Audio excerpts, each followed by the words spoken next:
Hi, this is Todd Creager, the author of The Long Hot Marriage. I'm here with Ryan Blair. He wrote the book Everything Counts. How you doing, Gary, again? Great, man. Thanks for having me. Question. One of the things that you say is that you like to surround yourself with great people. And I think that's very important. Being around people that dream, that are positive. Tell me a little bit more about that. Elaborate on that.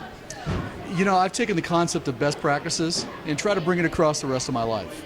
So when you think about best practices, what's the best food? What's the best habits? What are the best people? What's the best music? What's the best, the best virtues that you can demonstrate or surround yourself with? Right. And, I've taken this message of everything counts and taken it very seriously and very close to heart.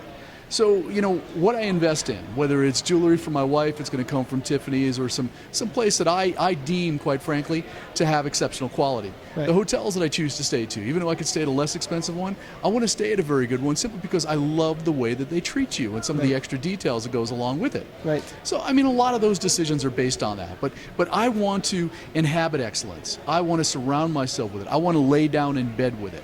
And I have found that is just a wonderful way to live. Yeah, you and I talked a little earlier, and there's a relationship between our internal and external, isn't there? There is. The internal world of feelings and thoughts and beliefs, and then how we externalize, and it probably works the other way around too, right? Surround yourself with external beauty of all kinds, and affects your insides too.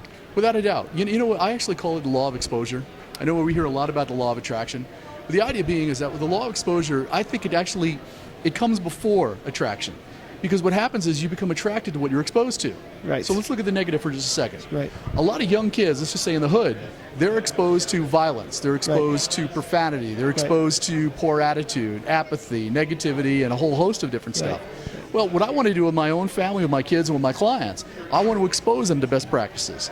I want to expose them to good virtue. I want to expose them to healthy living. Right. And I want to expose them to good work ethic and all of those things. And that's really where this book comes in. I want to expose people to what excellence is all about. Well said. Yeah, well said. That is so true. You're right. Studies have shown, psychologists have known this for years, right? What we expose ourselves to, what we expose our children to, they internalize. So, of course, if you're consciously, deliberately getting out there and doing, as you say, best practices and surrounding yourself with the right people and the right environment, it comes back to you. Bravo. You're right. Exposure first, law of attraction second. Never heard it said that way, and I like that a lot. I like that a lot. It makes a lot of sense. It does. Thank you, Gary. Thank you very Appreciate much. it. Take care.